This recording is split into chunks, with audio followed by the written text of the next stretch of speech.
Welcome to my channel. Class 10th Sanskrit Dayanand Saraswati पाठ की प्रमुख ऑब्जेक्टिव प्रश्न।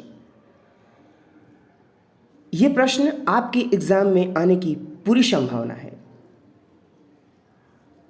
अगर आपको मेरे प्रयास अच्छे लगते हैं तो कृपया लाइक, शेयर और सब्सक्राइब अवश्य करें।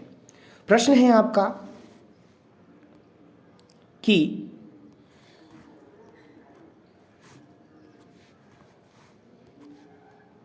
दयानंद सरस्वती के बचपन का क्या नाम था? तो आपका ऑप्शन होगा बी, मूलशंकर दयानंद सरस्वती के बचपन का नाम था। अगला प्रश्न है कि स्वामी दयानंद सरस्वती का जन्म कहाँ हुआ था? तो स्वामी दयानंद सरस्वती का जन्म कहाँ हुआ था? तो वो आपका ऑप्शन होगा ए, यानी कि गुजरात राज्य में हुआ था। नेक्स्ट प्रश्न है आपका कि स्वामी दयानंद ने किसका प्रचार किया?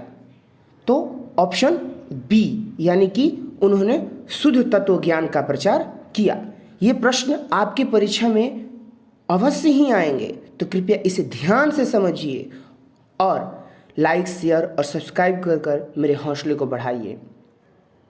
नेक्स्ट प्रश्न है आपका कि स्वामी दयानंद का जन्म किस प्रांत में हुआ था? तो ये प्रांत की जगह लिखना चाहिए था आपको, गांव में हुआ था। तो उत्तर होगा ए, टंकरा गांव जो गुजरात में है, वहां इनका जन्म हुआ था।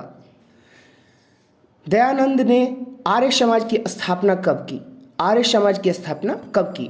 तो 1875 में, यानी कि ऑप्शन बी, यहाँ पर ऑप्शन बी जो है यहाँ पर सही उत्तर होना चाहिए था। जबकि 1824 में उनका जन्म हुआ था और 1883 में उनकी मृत्यु हो गई थी। नेक्स्ट प्रश्न है आपका कि स्वामी दयानंद सरस्वती कौन थे?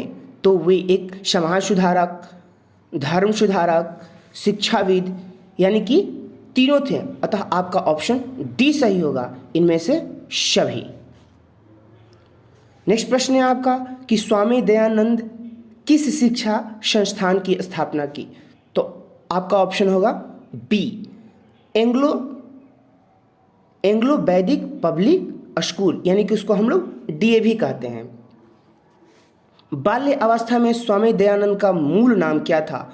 तो बाल्य अवस्था में उनका मूल नाम था मूलशंकर, उनके बचपन का नाम था। बाद में जब वो अपने गुरु बिरजानंद से मिले तब इनका नाम बदलकर हो गया दयानंद सरस्वती। नेक्स्ट क्वेश्चन से आपका कि स्वामी दयानंद का परिवार किसका भक्त था? तो ऑप्शन ए, भगवान शिव का भक्त था, लेकिन मूषक की घटना से उनका मन विचलित हो गया और वे मूर्ति पूजा के घोर विरोधी हो गए। रात्रि जागरण के बाद मूलशंकर कहाँ गए? तो आपसे प्रश्न ऐसे ही पूछा सकता है कि रात्रि जागरण के बाद स्वामी दयानंद सरस्वती कहाँ गए? तो ऑप्शन होगा बी, यानी कि घर की ओर, गृह की ओर चले गए। नेक्स्ट प्रश्न है कि शिवलिंग पर अर्पित वस्तुओं को कौन खा रहा था? तो आपका होगा उत्तर चूहा, यानी कि मूषक। मूषक भी इसका उत्तर हो सकता है। नेक्स्ट प्रश्न, स्वामी दयानंद के गुरु कौन थे? तो स्वामी दयानंद के गुरु थे बिरजानंद, और उन्हीं से प्रेरित होकर उन्होंने वैदिक धर्म के प्रचार और सामाजिक तात्कालिक बुराइयों को दूर करने के लिए जोरदार प्रयास किया। स्वामी दयानंद ने किसके निवारण का प्रयास किया? तो स्वामी दयानंद विधवा विवाह, मूर्ति पूजा, बाल विवाह, इस सभी के विरोधी थे। अतः आपका ऑप्शन होगा D is right option. Satya Prakash नहीं, सत्यार्थ प्रकाश की रचना किस भाषा में हुई? तो सत्यार्थ प्रकाश की रचना ऑप्शन बी हिंदी भाषा में हुई। और अंतिम प्रश्न है आपका कि वेदों की ओर लौटो का नारा किसने दिया? तो यह नारा ऑप्शन डी, स्वामी दयानंद सरस्वती ने दिया। मुझे आशा है कि यह मेरे प्रयास आपको अच्छे लगेंगे और मैं आपके लिए और संस्कृत, मैथ और साइंस की वीडियो बनाऊंगा। तो कृपया मेरे हौसले बढ़ाइए, लाइक, शेयर और सब्सक्राइब अवश्य करें। थैंक्स।